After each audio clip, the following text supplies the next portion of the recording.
예, 안녕하세요, 여러분. 황태희 교수입니다. 제가 다른 학회 같은 데서 토론을 많이 해봤는데요. 오늘 가장 부담스러운 토론 중에 하나라고 할 수 있겠습니다. 그 이유가 두 가지 있는데요. 하나는 제일 마지막 토론이고요. 그래서 시간의 부담이 있고, 또 하나는 같은 학교 교수님의 발표를 토론해야 된다는 점에서 잘해도 혼나고 못해도 혼나나 뭐 이런 생각을 잠깐 했습니다. 예, 굉장히 좋은 발표 잘 들었고요. 이게 형사법에서 범죄 현장에서만 쓰이는 이 프로파일링이라는 이 개념을 소비자에 대한 정보를 수집하고 이를 토대로 소비자에게 최적화된 제품과 서비스를 제공한다는 의미에서 중요한 기업 활동의 하나가 되어 있는 이 시점에서 고객의 데이터를 광범위하게 수집하고 집적하고 분석하고 활용에 나서면서 프로파일링에 의한 마케팅이 개인정보 보호 제도와의 관련성뿐만 아니라 기업과 소비자 간의 정보 비대칭 현상이 가속화된다는 점에서 발표자와 문제 의식을 공유하는 바입니다.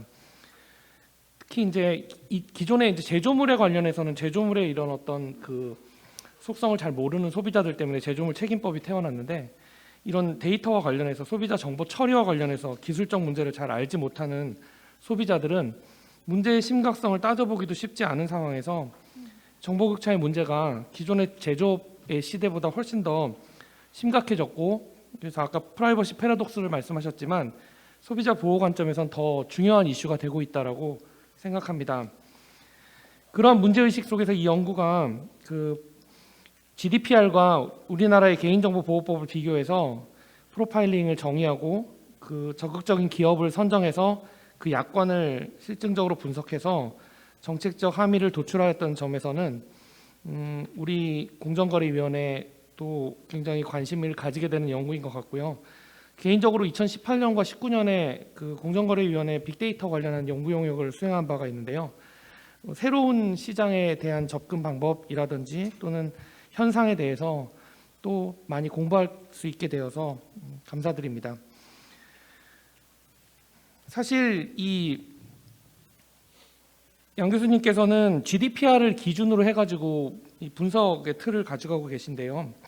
그러니까 GDPR은 이제 그 굉장히 개인 정보를 좀 세분화시키고 그다음에 정보의 어떤 특성에 대해서 세분화시킨 반면에 우리나라 개인정보법은 가명정보, 익명정보, 개인정보라는 이런 개념을 프레임으로 해서 이제 법이 구성되어 있기 때문에 실제로 프로파일링과 관련된 현상을 논의하기에는 적합하지 않을 수 있다라는 비판을 하고 계시고요.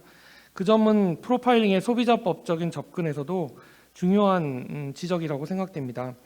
우리 개인정보보호법제가 다소 모호하기 때문에 프로파일링이라는 개념 자체도 또는 그 허용 한계도 불확실하고, 그러다 보니까 소비자의 권리를 기반으로 한 소비자 보호 정책을 디자인하기도 쉽지가 않은 것 같습니다. 글로벌 기업의 경우에는 관련한 보호 장치라든지 하이퍼링크를 이용한 정보 공개를 통한 소비자 이해도의 증진이 잘 되어 있지만, 국내 포털이나 중소기업은 약관상의 개인정보 보호 정책을 다 읽지도 않고 동의해야 되는 개인 소비자를 위해서 제공되는 분류 체계가 명확하지 않거나 자동화 처리되는 데이터에 대한 설명이 부족하다는 지적, 굉장히 좋은 지적이시라고 생각합니다. 발표자께서 적법성, 투명성, 열람 가능성, 반대권적인 측면에서 여러 기업들의 약관을 분석하셨는데, 아무래도 국내 기업보다 국외 기업이 잘 돼 있다라는 측면이 이 프로파일링의 관점에서 보면은 국외, 즉 GDPR의 규제가 너무 잘 돼 있고 그 잘 돼 있는 규제를 따라가려다 보니까 기업들도 거기에 맞춰서 더 잘하게 되는 것인지, 그리고 상대적으로 우리나라는 그 규제 수준이 조금 모호하거나 또는 조금 좀 그런 방향하고는 좀 맞지 않아서 전반적으로 미흡한 것인지, 즉 그것이 규제의 공백이 이유인 것인지, 규제의 어떤 디자인의 문제인지, 아니면 그냥 다른 이유가 있는 건지, 그거를 교수님께서 어떻게 생각하시는지 한번 여쭤보고 싶고요. 만약에 국내 기업만의 문제는 아닐 것이고 규제가 어느 정도 문제가 있다 한다면 그걸 소비자 관점에서는 어느 방향으로 수정되면 좋을지 의견을 간단히 말씀해 주시면 좋겠습니다. 그리고 뭐 지금 과장님도 말씀하셨지만 사실 이 연구가 실무적인 의미를 갖기 위해서는 현행 법령이나 고시에 구체적으로 어떻게 녹아 들어가는지가 중요한 쟁점인 것 같은데요. 전자상거래법을 말씀하셨지만 약관법이나 표시광고법, 소비자기본법 같은 부분도 전반적으로 한번 이 부분에 대해서 고민할 필요가 있다고 생각합니다. 왜냐하면 그 개인정보보호법을 우리가 또 신용정보보호법도 마찬가지지만 사실 소비자 관점에서 그렇게 깊이 있게 법이 제정된 건 아니거든요.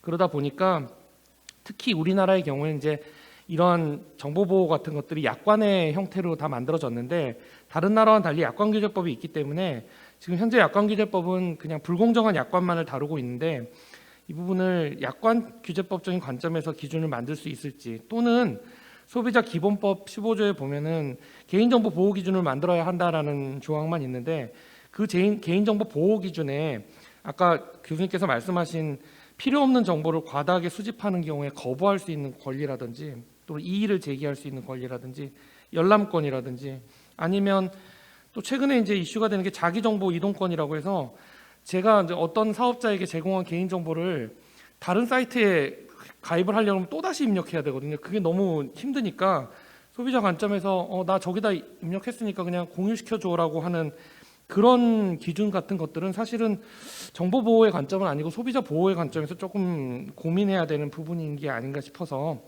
그런 방안들은 저는 그렇게 생각이 들었는데 혹시 교수님께서 또 다른 의견이 있으시다면 말씀해 주시면 그 의견을 청하면서 토론을 마치고자 합니다. 감사합니다.